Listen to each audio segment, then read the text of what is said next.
ભગવાન શિવને જ્યારે બિલપત્ર અર્પણ કરીએ ત્યારે બોલાતો આ મંત્ર છે, અષ્ટક છે. બિલપત્ર અર્પણ ન કરો ને એમ જ ખાલી ભગવાન શિવની સમક્ષ બેસીને બિલ્વાષ્ટકનો પાઠ કરો ને તોય મહાદેવ પ્રસન્ન થાય. બહુ સુંદર અર્થ છે. આપણે બધા એવું મનમાં ભાવ કરીએ કે આપણે મહાદેવને બિલપત્ર અર્પણ કરીએ છીએ તો મહાદેવ બિલપત્ર ચડાવવાનું પુણ્ય પ્રાપ્ત કરાવે. બહુ સુંદર અર્થ છે. જો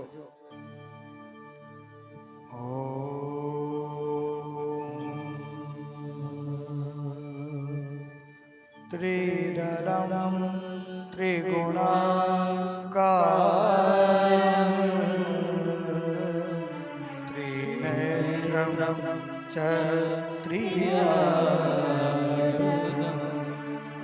ત્રિજન્મ પાપ સહારમ એક બિલ્વ શિવાર્પણમ.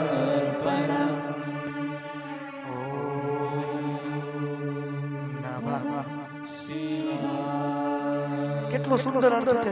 ત્રિદલમ ત્રિગુણાકારમ ત્રિનેત્રમ ત્રિઆયુધમ ત્રિજન્મ પાપ સહારમ એક બિલ્વમ શિવાર્પણમ.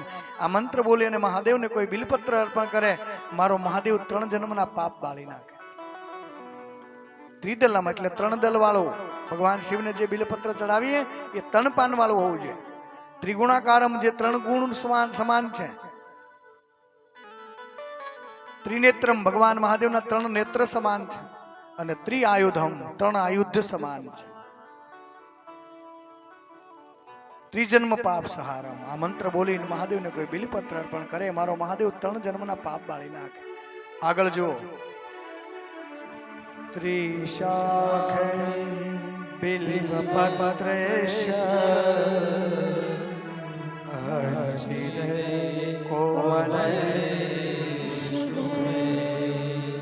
શિવ પૂજા કરિષ્યામિ એક બિલ્વ શિવાર્પણમ.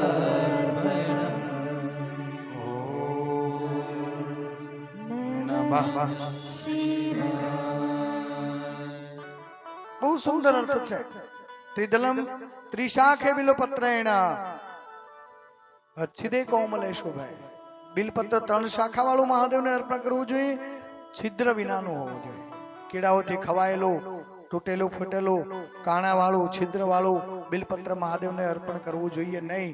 અને કોમલ બિલપત્ર મહાદેવને પ્રિય છે. કોમલ એટલે કોમલ પાન હોય એવા અર્પણ કરવા જોઈએ. અને કોમલ ભાગ જે છે એ શિવલિંગ ઉપર અર્પણ કરવો જોઈએ. નસોનો ભાગ જે હોય એ ઉપર આવે, કોમલ ભાગ શિવલિંગ પર અર્પણ કરવો જોઈએ. આગળ જુઓ. અખંડ બિલ્વ પત્રેણ પૂજિતમ નંદિકેશ્વરમ શુદ્ધયન્તિ સર્વ પાપેભ્યો એક બિલ્વ શિવાર્પણમ. ઓમ નમઃ શિવાય. અખંડ બિલ્વપત્રેણ પૂજિતે નંદિકેશ્વરમ. જોઈ ગયા ને આપણે અગાઉ, ભગવાન મહાદેવ અખંડ તત્વ છે. ખંડિત કઈ ન ચાલે મહાદેવને. બિલપત્ર પણ અખંડ હોવું જોઈએ. आगे देखिए. शाली ग्राम शिला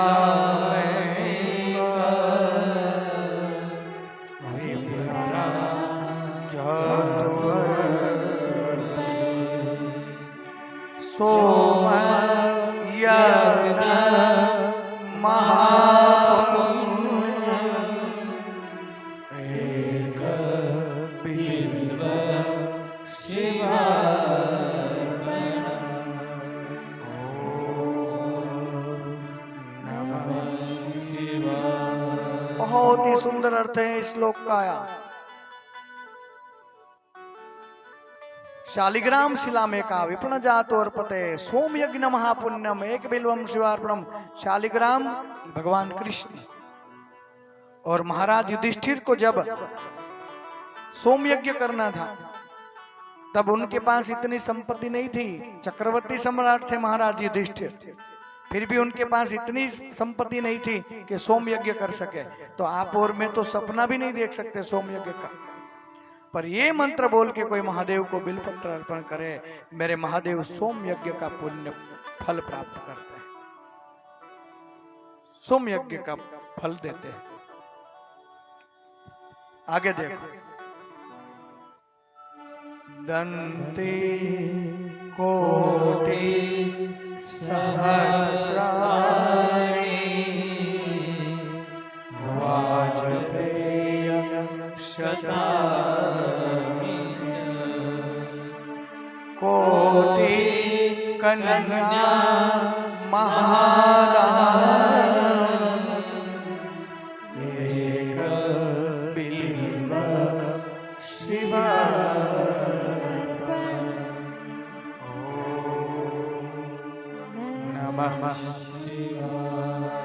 दंती कोटि सहस्राणि वाजपेयी शतानि छ कोटि कन्या महादानम। दंती एटले हाथी, 1 करोड़ हाथी का दान करो और जो पुण्य मिले वही पुण्य भगवान शिव देते हैं। वाजपेयी शतानि छ, वाजपेयी यानी घोड़ा। अश्वमेघ यज्ञ 100 अश्वमेघ यज्ञ करो और जो फल मिले वही पुण्य भगवान महादेव अर्पण करते हैं। कोई ये मंत्र बोल के मेरे महादेव को बिलपत्र अर्पण कर।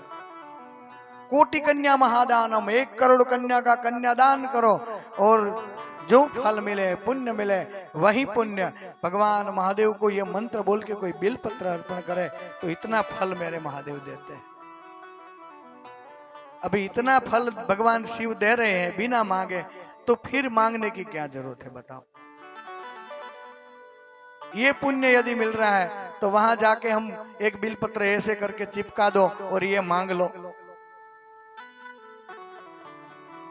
बिना मांगे। कोटि कन्या महादानम एक बिल्वम शिवार्पणम। आगे देखो, लक्ष्मी स्तने उत्पन्नम महादेव शप्रियम बिल्व वृक्ष प्रवश्चामि एक बिल्व शिवार्पणम्।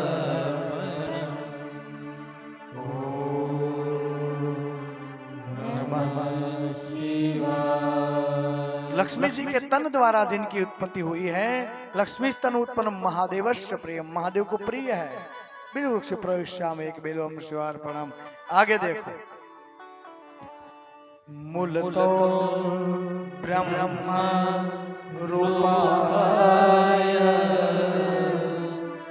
मध्यतो विष्णु